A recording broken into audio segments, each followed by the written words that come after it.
आज जो हम बात करेंगे वो बैंकिंग सिस्टम के बारे में बात करेंगे और बैंक्स क्या होते हैं, बैंक से रिलेटेड जो अलग अलग टॉपिक हैं, बैंक का फंक्शन किस तरीके से वो काम करता है ना, वो सारी चीज़ों के बारे में आज हम डिस्कस करेंगे। ठीक है, तो 9th लेक्चर है हमारा और हम आज लेकर चल रहे हैं बैंकिंग सिस्टम को। ठीक है, चलो सबसे पहले तो आप ये समझ लीजिए कि आखिर ये बैंक होते क्या है या किस इंस्टीट्यूशन को आप बैंक बोलते हो। ठीक है, किसको आप बैंक बोलते हो, आपके लिए ये पहले जानना जरूरी है, क्योंकि बैंकिंग अगर पढ़ रहे हैं तो सबसे पहले तो आपसे यही क्वेश्चन आएगा कि कौन सा ऐसा इंस्टीट्यूशन है जिसको आप बैंक बोल रहे हो।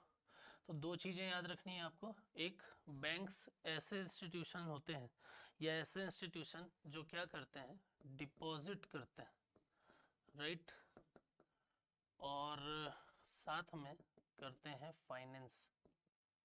तो ऐसे इंस्टीट्यूशन जो डिपॉजिट करते हैं और डिपॉजिट के साथ में क्या करते हैं, फाइनेंस करते हैं, उन इंस्टीट्यूशन को आप क्या बोल देते हो, बैंक। लेकिन क्वेश्चन ये उठता है कि सर कुछ कुछ इंस्टीट्यूशन ऐसे भी हैं जो डिपॉजिट कर रहे हैं, है ना, जो एफडी खोल रहे हैं, जो आपका आरडी वगैरह कर रहे हैं, लेकिन और फाइनेंस भी कर रहे हैं, लेकिन उसके बावजूद हम उसको फाइनेंशियल इंस्टीट्यूशन या नॉन बैंकिंग फाइनेंशियल कंपनी बोलते हैं। तो ऐसा क्यों? तो मैंने ये बोला कि डिपॉजिट करना और फाइनेंस करने वाले इंस्टीट्यूशन को आप क्या बोल दोगे, बैंक बोलोगे। लेकिन इसमें एक चीज़ और ध्यान रखनी पड़ेगी कि जैसे डिपॉजिट जो होता है वो दो टाइप का होता है, एक होता है डिमांड डिपॉजिट और एक होता है टर्म डिपॉजिट, राइट।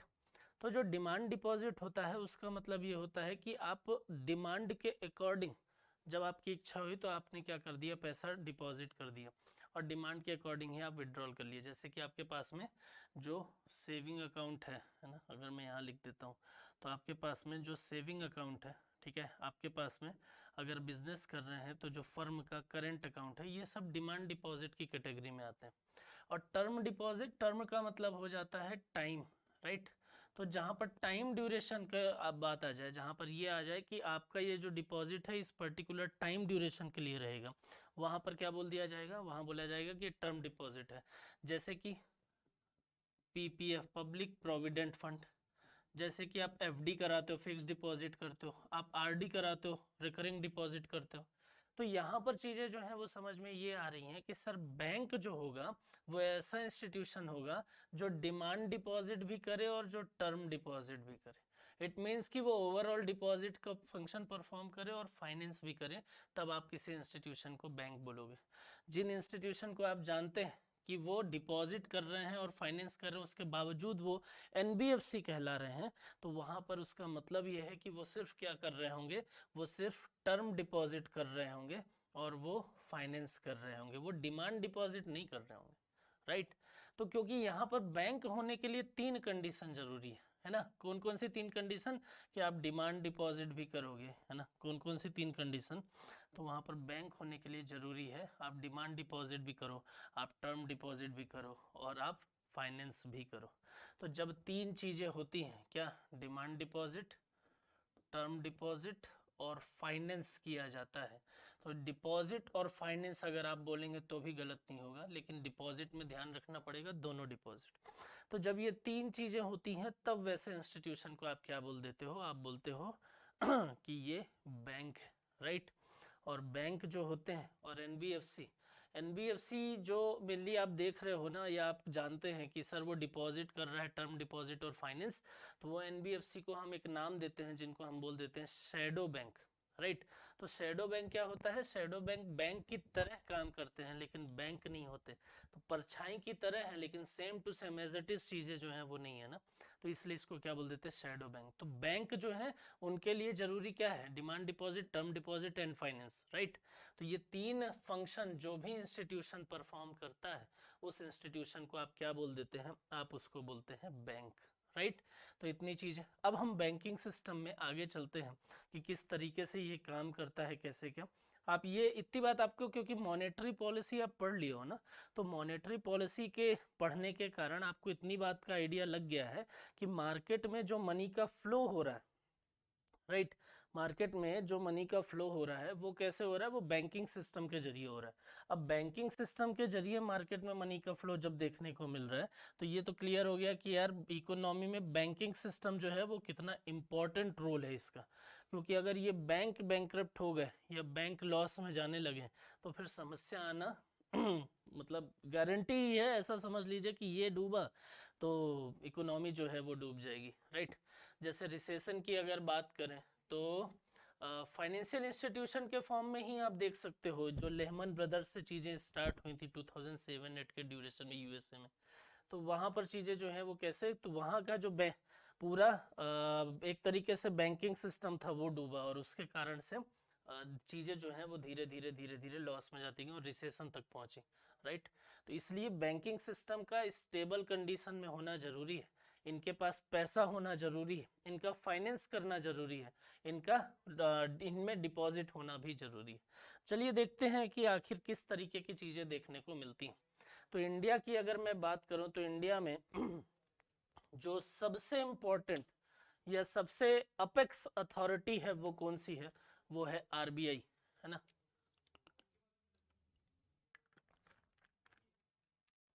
इंडिया में बैंकिंग सिस्टम में जो सबसे अपेक्स अथॉरिटी है वो कौन सी है, वो है आरबीआई।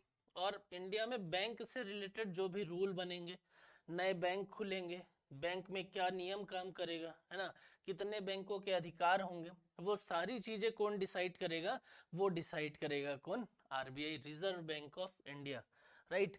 तो ये चीज क्लियर हो गई कि सर बैंकिंग सेक्टर में जो अपेक्स अथॉरिटी है वो कौन सी है, वो है आरबीआई। यही बैंक ओपन करने के लिए लाइसेंस भी देगा, है ना, और जो बैंक फंक्शन परफॉर्म करें उनको रेगुलेट करने का काम भी इंडिया में कौन करेगा, यही आरबीआई करेगी। तो ये है क्या, ये आरबीआई जो है ये इंडिया की सेंट्रल बैंक है। बात समझ में आ रही है, ये क्या है, ये इंडिया की सेंट्रल बैंक है ना। और ये सेंट्रल बैंक क्या करती है, आप ऐसा समझ लीजिए कि ये पूरे के पूरे बैंकिंग सिस्टम को रेगुलेट करके चल रही है, राइट। ये इसका मेन ऑफिस है, यहाँ पर आप चीज़ों को देख सकते हैं, व्यक्ति हैं, और ये लोगो आप जानते होंगे, देखे होंगे कई बार, है ना, भारतीय रिजर्व बैंक का, राइट। चलिए देखते हैं कि आखिर किस प्रकार का स्ट्रक्चर है, क्या है ना। तो जब मैं आरबीआई की बात करता हूं तो आरबीआई का इस्टेब्लिशमेंट जो है वो एक एक्ट पास किया गया था, कब, एक एक्ट पास किया गया था 1934 में, ठीक है। एक एक्ट पास किया गया कब, 1934 में, और उस एक्ट को बोला गया आरबीआई एक्ट 1934। उस आरबीआई एक्ट 1934 के अंडर में क्या किया गया, 1 अप्रैल 1935 को एक इंस्टीट्यूशन इस्टेब्लिश किया गया जिसका नाम था आरबीआई। तो 1 अप्रैल 1935 को इसका इस्टेब्लिशमेंट हुआ।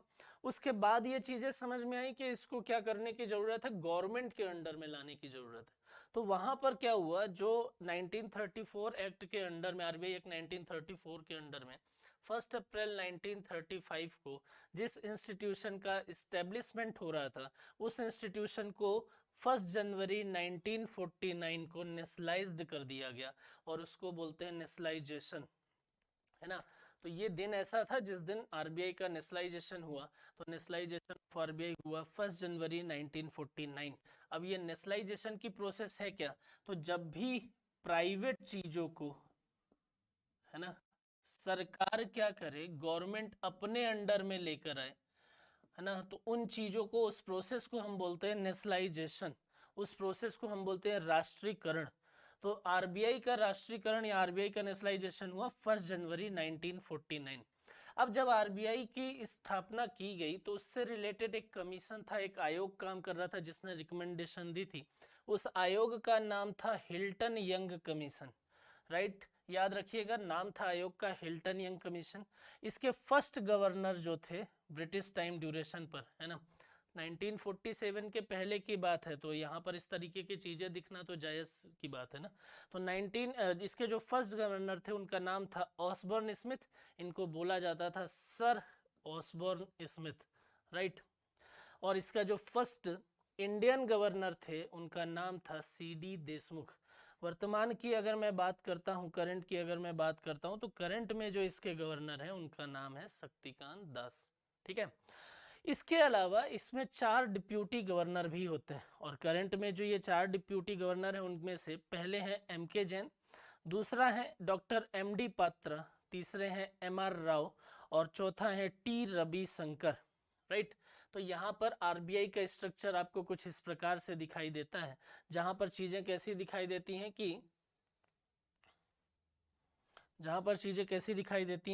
कि अगर मैं आपसे बोलूं तो आरबीआई एक्ट 1934 का एक एक्ट पास हुआ, जिस एक्ट के अंडर में 1 अप्रैल 1935 को आरबीआई का एस्टेब्लिशमेंट हुआ, एक ऐसा इंस्टीट्यूशन जो बैंकिंग सेक्टर में पूरे तरीके से अपेक्स अथॉरिटी के फॉर्म में काम करेगा। इसको गवर्नमेंट के अंडर में लाया गया 1949 में, तो इसको हमने बोल दिया नेशनलाइजेशन ऑफ बैंक्स। इससे रिलेटेड एक कमीशन काम करता है जिसका नाम है हिल्टन यंग कमीशन। इसके फर्स्ट गवर्नर की अगर हम बात करें तो ये आते हैं sir Osborne Smith. First Indian governor अगर आपसे पूछे तो आप बोलिए सी.डी. देशमुख, और करंट गवर्नर जो है वो है शक्तिकांत दास। इसके अलावा इसमें 4 डिप्यूटी गवर्नर भी होते हैं। पहले हैं करंट में, अगर मैं बात करूं कौन है चारों, तो पहले हैं MK. Jain, doctor MD. Patra, doctor MR. Rao, T. Ravishankar.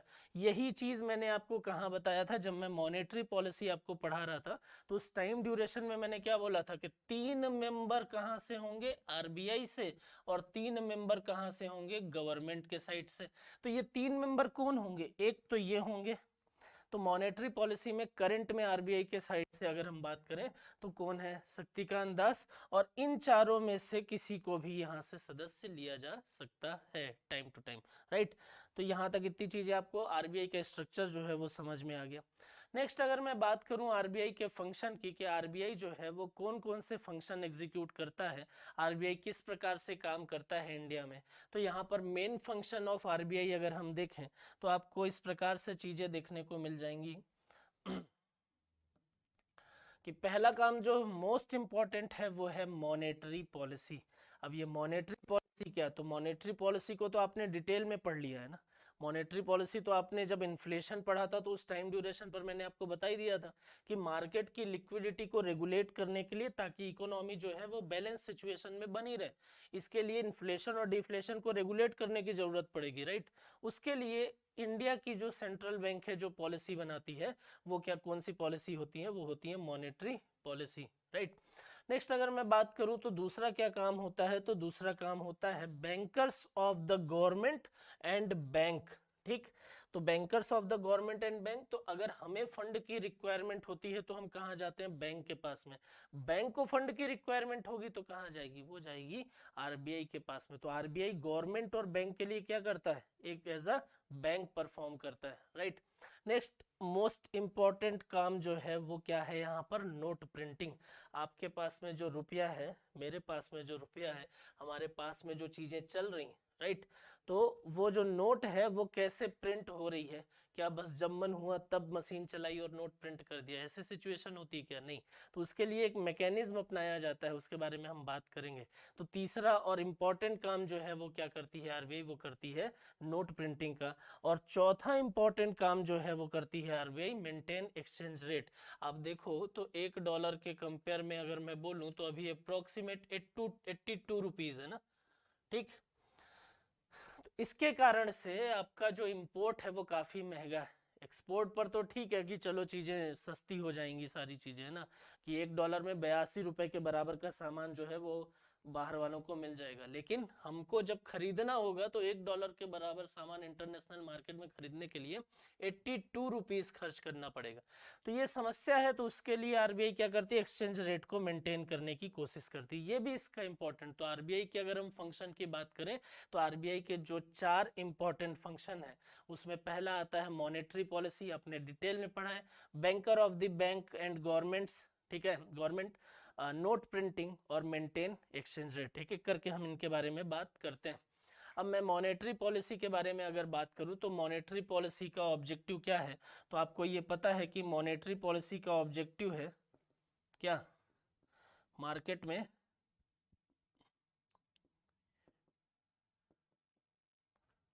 Liquidity का रेगुलेशन, है ना। तो यहाँ पर क्या बोल रहा है कि तरलता का नियंत्रण करना है, ये तो पहली चीज है कि क्या करोगे आप, तरलता का नियंत्रण। दूसरा अगर मैं यहाँ पर बोलूँ तो फिर क्या हो सकता है, तो बोले कि लिक्विडिटी का रेगुलेशन करना है लेकिन इन्फ्लेशन एंड डिफ्लेशन की बैलेंस सिचुएशन भी बनाना है। और बैलेंस सिचुएशन की अगर मैं बात करूं तो आपने पढ़ा हुआ है बैलेंस सिचुएशन, तो क्या बोलेंगे बैलेंस सिचुएशन, तो यहाँ पर उर्जित पटेल कमेटी ने 4+2 - 2 वाला कॉन्सेप्ट आप याद करिए। तो 2% 6% का पैरामीटर, ठीक है, ये स्थिति। तो इन सारी चीजों को करने के लिए आरबीआई के पास में दो टूल है, ठीक है। कौन कौन से दो टूल, तो एक को आप बोल देते हो ट्रेडिशनल परंपरागत, और एक को आप बोल देते हो नॉन ट्रेडिशनल,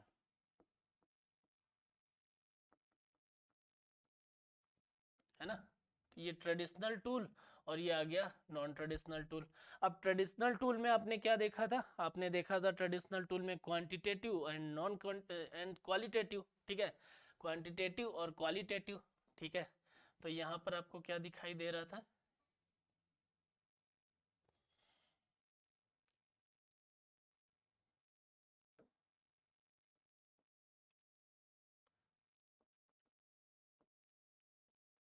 मात्रात्मक या क्वांटिटेटिव, और दूसरा क्या दिखाई दे रहा था, क्वालिटेटिव, राइट।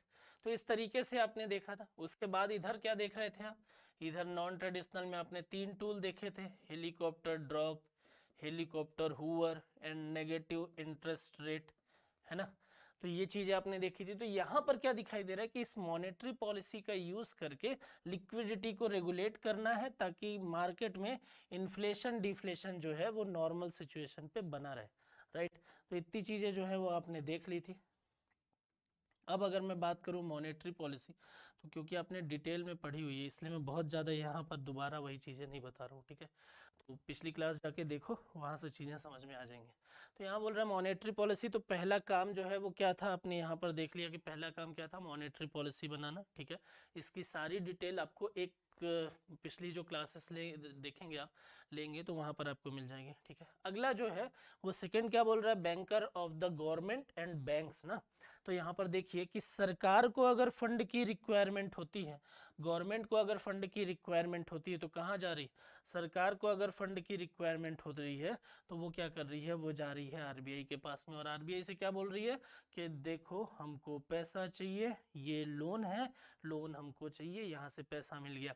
बैंक जो है अगर उनको फंड की रिक्वायरमेंट हो रही है तो वो कहाँ जा रहे हैं, वो जा रहे हैं आरबीआई के पास में, वो आरबीआई से लोन ले रहे हैं। जब उनको लोन मिल जाता है तो वो क्या करते हैं, गवर्नमेंट तो अपना एक्सपेंडिचर करती है, सरकार तो खर्च करती है। अब खर्च किस फॉर्म में, तो या तो वो इंफ्रास्ट्रक्चर डेवलपमेंट कर ले और या फिर वो वेलफेयर कर ले, है ना। एक ये अच्छी तरीका है। और बैंक क्या करते हैं, बैंक करते हैं उसको फाइनेंस। अब उस फाइनेंस वाले हिस्से से क्या चीजें देखने को मिलेंगी कि बैंक जब फाइनेंस कर देगा तो फाइनेंस से जो लोन दिया गया है उससे उसको इंटरेस्ट मिलेगा, और इंटरेस्ट वाला हिस्सा उसका प्रॉफिट, तो वहां से जो पैसा आएगा उसका अपना प्रॉफिट काट कर वो यहाँ से इसको इंटरेस्ट दे देगी, और गवर्नमेंट जो है वो भी अपने लिए गए लोन पर इंटरेस्ट देगी। तो ये जो पूरी प्रोसेस दिखाई दे रही है ना, यहाँ पर आपको दिखाई दे रहा है कि ये बैंक के फॉर्म में ही काम हो रहा है। तो इसलिए बोला जाता है कि आरबीआई जो है ना, आरबीआई क्या है, आरबीआई गवर्नमेंट ऑफ इंडिया और बैंक्स के लिए, शेड्यूल्ड बैंक्स के लिए किस प्रकार से काम करता है, वो एज अ बैंकर काम करता है, राइट। तो यहाँ पर चीजें जो है वो आपको इस तरीके से समझ में आ गई होंगी।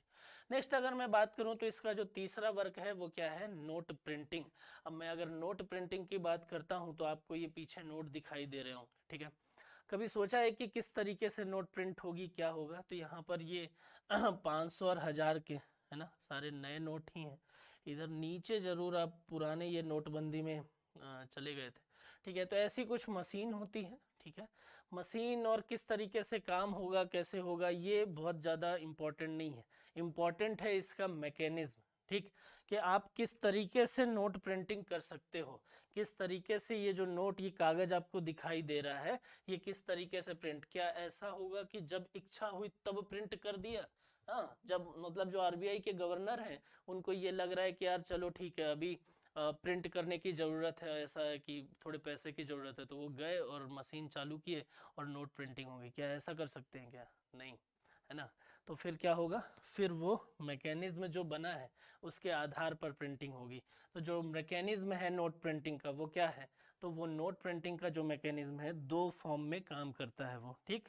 एक मैकेनिज्म होता है मिनिमम रिजर्व सिस्टम, इसको हिंदी में बोलते हैं न्यूनतम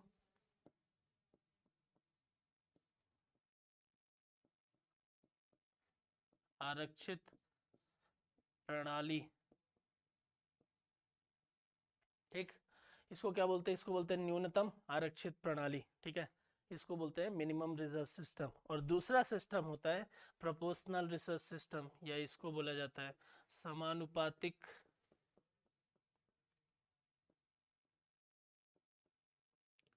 आरक्षित प्रणाली, राइट। तो यहाँ पर चीजें किस तरीके से दिखाई दे रही है कि जो नोट प्रिंटिंग के लिए मैकेनिज्म है ना, वो कैसे काम करेंगे, वो काम करेंगे अलग अलग तरीके से। तो एक मैकेनिज्म को बोला जाता है मिनिमम रिजर्व सिस्टम, और दूसरा जो है वो है प्रोपोर्शनल रिजर्व सिस्टम। तो इतनी बात याद रखेंगे कि नोट प्रिंटिंग में जो एमआरएस सिस्टम कहलाता है, जो न्यूनतम आरक्षित प्रणाली या मिनिमम रिजर्व सिस्टम कहलाता है, वो इंडिया में एप्लीकेबल है। तो इंडिया में नोट प्रिंटिंग के लिए हम जिस प्रणाली का प्रयोग करते हैं वो कौन सी है, वो है मिनिमम रिजर्व सिस्टम। अब ये काम किस प्रकार से करती है, कैसे इसमें नोट प्रिंट होंगे, वो भी देख लीजिए। तो जब हम मिनिमम रिजर्व सिस्टम की बात करते हैं तो यहाँ पर क्या दिखाई दे रहा है, यहाँ आपको दिखाई दे रहा है गोल्ड, है ना। और यहाँ आपको क्या दिखाई दे रहा है, ये डॉलर, पाउंड, यूरो जैसी चीजें जो है वो आपको दिखाई दे रही हैं। अब यहाँ पर क्या हो रहा है, बोल रहा है क्या है, नाम पहले देखो क्या है इसका, मिनिमम रिजर्व सिस्टम। अब ये जो मिनिमम रिजर्व सिस्टम है, तो ये चीज क्लियर होगी कि यार इसमें कुछ ना कुछ तो मिनिमम रिजर्व रखना पड़ेगा। बात समझ में आ रही है, इसमें क्या करना पड़ेगा, कुछ ना कुछ मिनिमम रिजर्व रखना पड़ेगा। कितना मिनिमम रिजर्व रखना है, तो यहाँ पर अमाउंट लिखा हुआ है इक्वल टू ₹200 करोड़, 200 करोड़ रुपए के बराबर का आपको रिजर्व रखना है। याद रखना 200 करोड़ रुपए के बराबर, मतलब 200 करोड़ रुपए नहीं रखना है, उसके बराबर के अमाउंट में कुछ चीजें जो है वो रिजर्व रखनी है। तो क्या रिजर्व होगा, तो ये रिजर्व होगा एक गोल्ड, और दूसरा रिजर्व होगा हार्ड करेंसी, ठीक है। तो 200 करोड़ के बराबर का अमाउंट में आपको गोल्ड और हार्ड करेंसी जो है वो रिजर्व रखनी है। सर कितना रिजर्व रखना पड़ेगा, कैसे पता चलेगा, तो ये नियम ही फिक्स है ना, ये पहले से डिसाइडेड कि कितना। तो यहाँ पर अगर मैं बात करता हूँ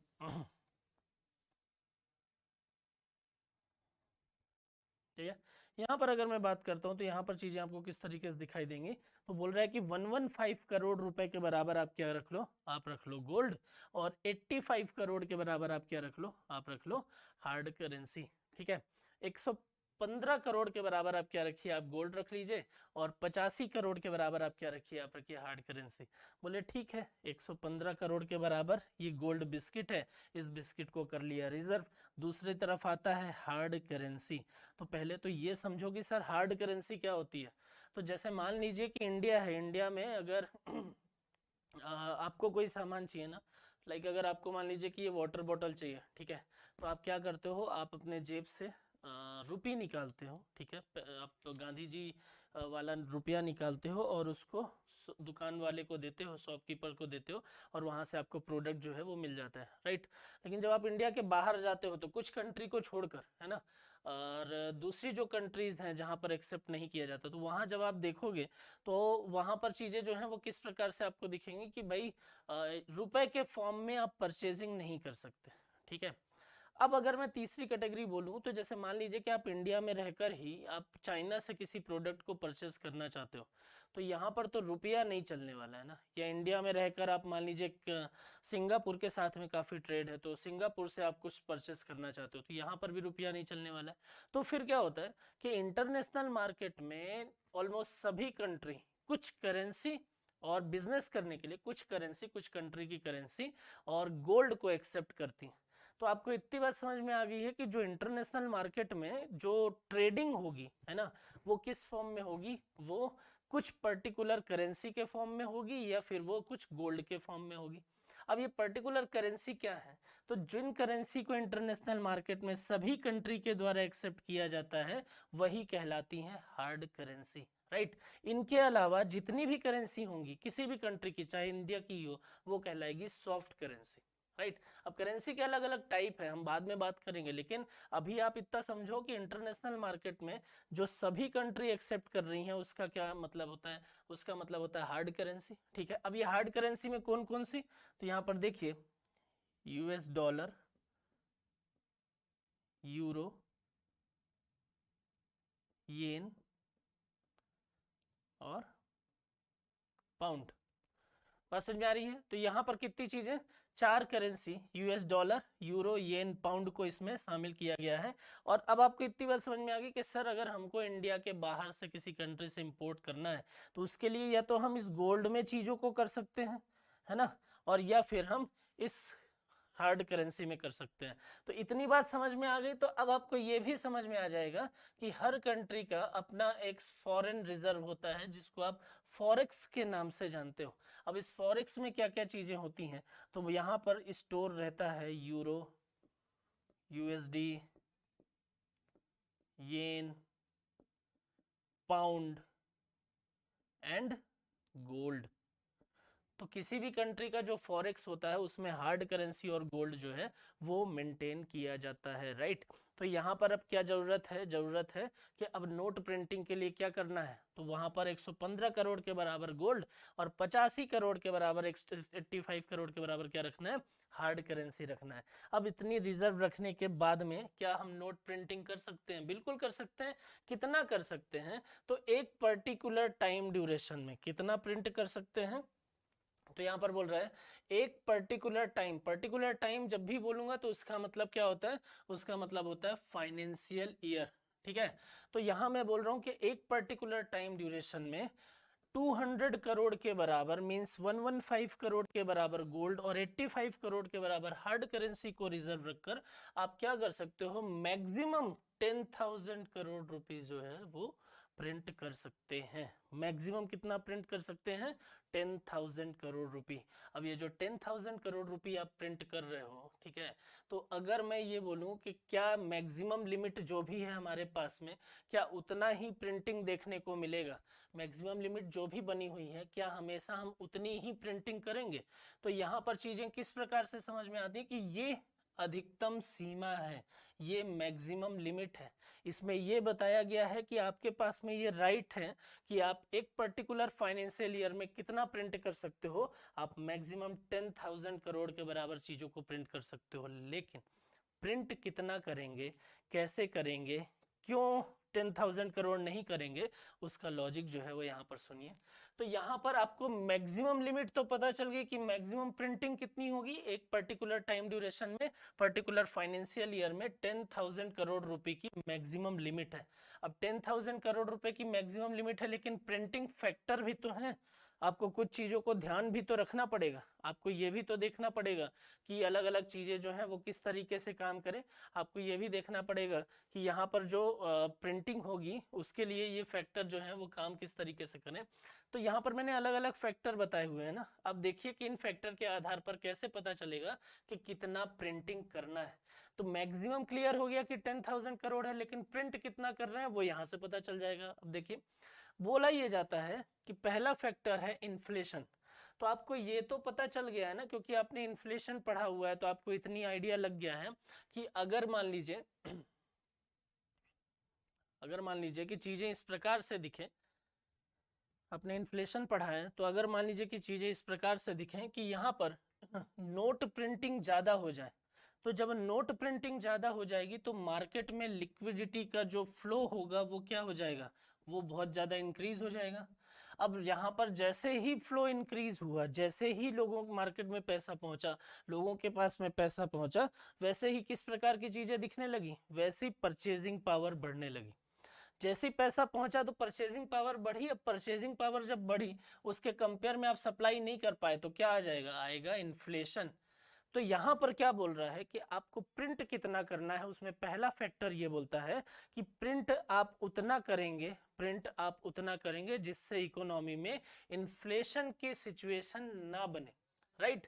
तो इन्फ्लेशन की सिचुएशन ना बने उसके लिए क्या बोल रहे हैं कि भाई लिमिट में प्रिंट करना है। तो चलो ठीक है, ये भी मान लिए, ठीक है। चलिए दूसरा बोल रहा है कि कम से कम उतना तो प्रिंट करो ही कि मार्केट में मनी का फ्लो जो है वो एकदम से कम ना हो, है ना, कि ऐसा ना हो जाए कि यार यहाँ तो पैसा ही नहीं है, और पैसा नहीं है तो डिमांड जो है वो डिक्रीज हो रही है। तो यहाँ पर आप क्या करो, कम से कम उतना तो प्रिंट करो कि मार्केट में मनी का फ्लो बना रहे, बहुत ज्यादा कम नहीं होने पाए, राइट। तो यहाँ पर क्या बोल रहा है कि कम से कम उतना प्रिंट करो जिससे डिफ्लेशन की सिचुएशन भी ना बने। तो ये भी समझ में आ गया कि चलो ठीक है।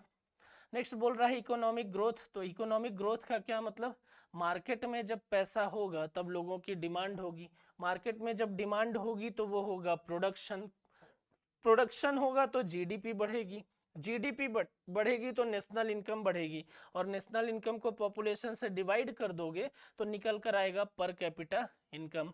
और पर कैपिटा इनकम या प्रति व्यक्ति आय किसी भी देश की जब बढ़ती है तो हम क्या बोलते हैं, इकोनॉमिक ग्रोथ बढ़ता है, हम क्या बोलते हैं, इकोनॉमिक ग्रोथ या आर्थिक समृद्धि होती है, राइट।